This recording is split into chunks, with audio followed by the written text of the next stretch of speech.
come back to the Championship and the news, unbelievable news of Mark Robins losing his job after one game, after 4-0 defeat against AFC Bournemouth. Have football chairmen gone absolutely bonkers? No, it's happened before. First game of the season. Come on, look you said it happened before. Talk about your club last year. You lost done? against Aston Villa last year, and I remember an incident also when Lambert was manager of Norwich. Someone threw the season ticket in his face. Yeah. Norwich are now in sort of back in the League One, but they had made the two. Yeah. You know what I'm saying is, you can't make a judgment after first game. But it's a combination. It's a combination. Yeah, but why not get rid of him at the end of last season? That's the big question. Again, that is a good point. That is a good point. Well, we'll answer it. It should have been. That's what fans are crying. Yeah, that's what chairman of Payne are doing. Not after the first game. Come on, Kenny. Yeah, but you really should have been given more time. That was a hammering. I think what and the fan turned against Morris. But they could have turned it around 2 days, 3 days later. They were in this cup competition. But it wasn't a hammering like a big derby type match, like Forest versus Derby. Well, that was certainly a sackable type of offence. Just think, when QBR lost the first game of the season, we could have got rid of Mark Hughes. You should have got rid of Mark Hughes. Absolutely. It worked both ways. But it is. But going back to this point about the whole summer, they've given a budget to the manager. They've allowed him to manage. He's brought his own players in, presumably. And now, after one game, you're saying, well, you've lost to AFC Bournemouth, who, don't forget, they've only lost 6 of the last 27 games. They've won 27, you know what I mean? They've won a lot of games. They lost a lot of games as well. Sorry? They lost a lot of games last season. AFC Bournemouth towards the end of the season were very good, that's what I mean. Yeah.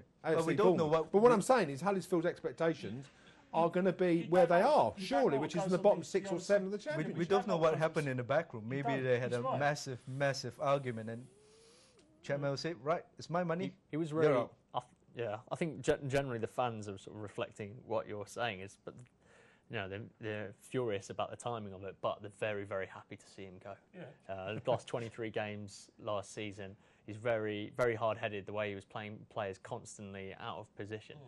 But it is absolutely farcical to leave the next new manager coming in with only like 20 days to go. Have they appointed someone new?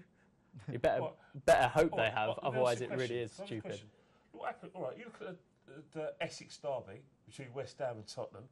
I know what you're going to say. What if Spurs turn over West Ham like I expect them to do? For all you know, Allardyce is training on thin ice. He hasn't got the full backing of his chair of the. No, he hasn't. I doubt if he'll. Why not? All right, West Tottenham win 5-1. It could happen on Saturday. We're going to talk about upcoming games very soon. Let's just a couple more points about the Championship. Middlesbrough spent quite a lot of money in the transfer window. They beat Birmingham, who are definitely going to struggle this year. Is there anybody? I mean, if I was to say to you now, take your Nottingham Forest hat off, Jonathan. Give me 2 teams that you see being in contention at the end of the season for the Championship. Who would your 2 be? For the it's very hard to tell who's in the Championship. I almost hate to say this, but I really like the way Derby played last season. Almost hate to say this. They played quite exciting football. They were fast. They moved around. They moved the ball quickly. They were energetic. And well, with the Championship, it's so hard to Derby. Cool, he's going to be slaughtered. But anyway, go ahead. It's so hard to. It's so hard to tell who's going to win the automatic place. It's because the Championship is so tight. Last season, I think from first to 11. Come on, when we look back on it at the end of the season, we want to say, right, Jonathan came in and he said Derby, and he said, I'm going to say Forest getting automatic. Oh, that would be amazing. That'd be good. The top 2 are Derby and Forest. That'd be very tasty, wouldn't it? Very, very tasty. Yeah, I don't understand your hatred of Fulham. I quite like the. My hatred of Fulham has only come over the last few years. It's not hatred. It's what I call a dislike. Jealousy. A dislike? No, certainly not jealous. Jealousy? It was a lovely season whereby Fulham went down and we went up. Hold on, don't give him more time to think. Come on.